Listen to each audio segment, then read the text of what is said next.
professor at Howard University African Studies, and he was also the chairman of the Ethiopian United States Centennial celebration in 2003 and 2004.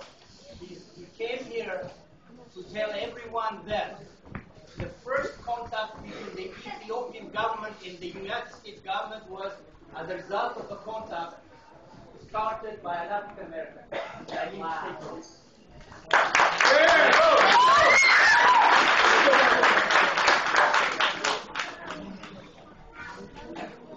I want to express my joy to see all of you and to tell you how what we all share.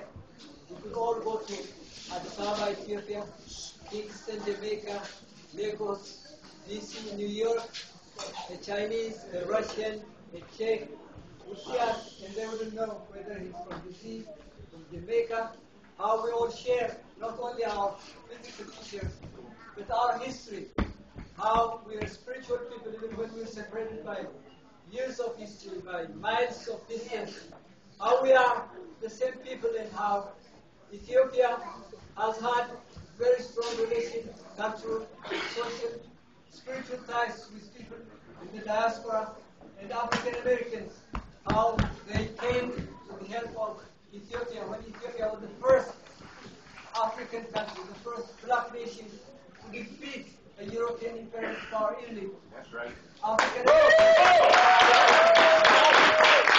Americans rejoiced in barbershops, in church, in communities. How this was a victory of people of African descent.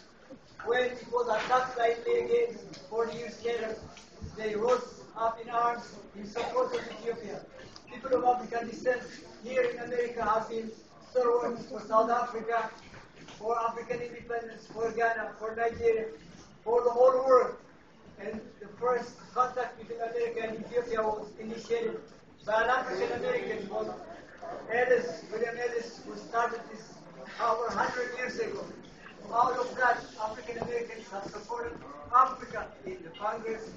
When people started, they raised money. There's solidarity. So we come here to share African heritage, what we all share is. It is in our soul. The drum is the spirit of the African ancestors. The African ancestors.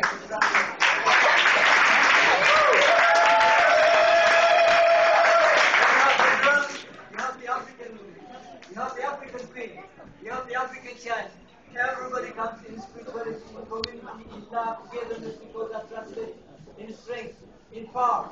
That's why it's the joy and translates into energy. It's not only a cultural economic empowerment, social empowerment.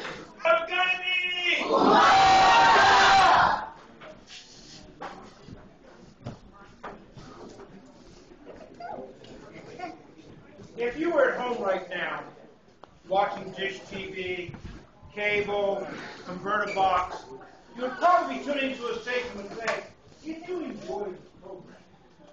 If it's truly a part of your community, then lend us your support. As you know, there is more and more need, but there's less and less resources. The African Heritage Dancers and Drummers have been in operation for over 55 years. We are asking you to support us. We have been underfunded this year, although we do have some very loyal friends who have been helping us. But we need, if you want to say my friends, but we're asking you to please give. And elders, there are young people watching you. If they see you giving and supporting the community, that encourages them to do the same. Like I said, ain't too complicated. You know? So we're going to ask you to please continue to support the African Heritage Dancers and Drummers. You know, yeah, do that. That's fine.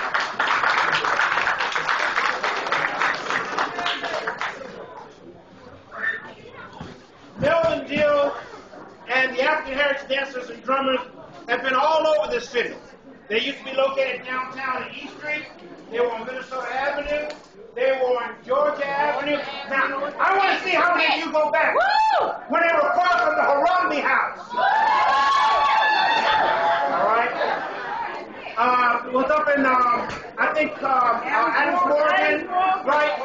Sound of Time. So the Sound back then is that we need your continued support. So please, your generosity is deeply appreciated.